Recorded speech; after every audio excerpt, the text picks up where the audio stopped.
ഒരാളെയും തിരുത്താൻ പോവാതിരിക്കുക.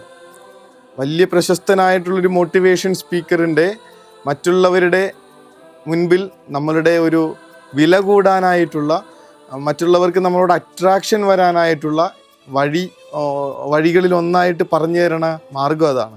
ഒരാളെയും തിരുത്താൻ പോവാതിരിക്കുക. അതോടുകൂടെ ഇവരാരും നമുക്കെതിരാവില്ല, ഇവരെല്ലാവരും നമ്മളുടെ കൂടെ നിൽക്കും. അയാൾ പറഞ്ഞു തരുന്ന കാര്യമാണ്. തിരുത്താൻ പോവാതിരിക്കുക.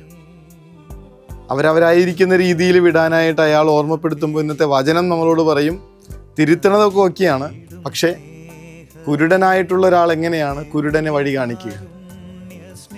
വചനത്തിലെ വിശുദ്ധ പൗലോസ് അപ്പോസ്തലനാണ് ശക്തമായിട്ട് ഇത് ചോദിക്കുന്നത്.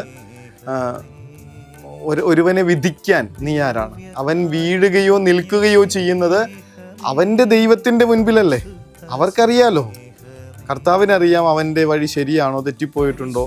നമ്മൾ മാറി നിന്നുകൊണ്ട് നമ്മളുടെ ആംഗിളിൽ നിന്ന് നോക്കി അവൻ തെറ്റാണോ ശരിയാണോ അറിയാതെ ഇങ്ങനെ വിധിച്ചുകൊണ്ടിരിക്കുന്നതിൽ എന്തർത്ഥമുള്ളത്?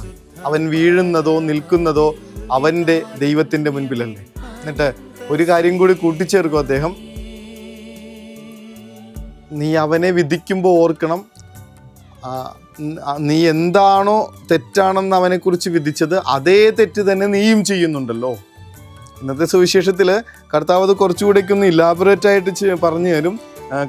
അവൻ്റെ കണ്ണിൽ കരടായിരിക്കണേ, തിരുത്താൻ പോകുന്ന നിന്റെ കണ്ണിലോ തടിക്കഷ്ണമായിരിക്കണേ.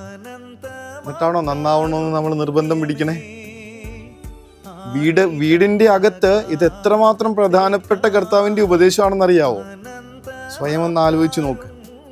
കുഞ്ഞുങ്ങളെ ഇങ്ങനെ കുറ്റം പറഞ്ഞുകൊണ്ടിരിക്കുമ്പോൾ നമ്മൾ ഇതേ പ്രായത്തിൽ, കുഞ്ഞുങ്ങളായിരുന്ന ഇതേ പ്രായത്തിൽ നമ്മളെങ്ങനായിരുന്നു എന്ന് ആലോചിച്ച് നോക്കട്ടെ.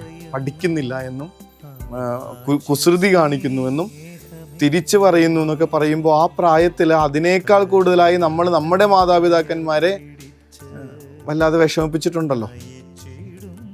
മാതാപിതാക്കള് വിവരമില്ലാത്തവരാണെന്നും അവര് കാര്യങ്ങൾ മനസ്സിലാക്കുന്നില്ല എന്നൊക്കെ പറഞ്ഞ് ഒച്ചയുണ്ടാക്കുന്ന നേരത്ത് മക്കളൊന്ന് ആലോചിച്ച് നോക്കണം.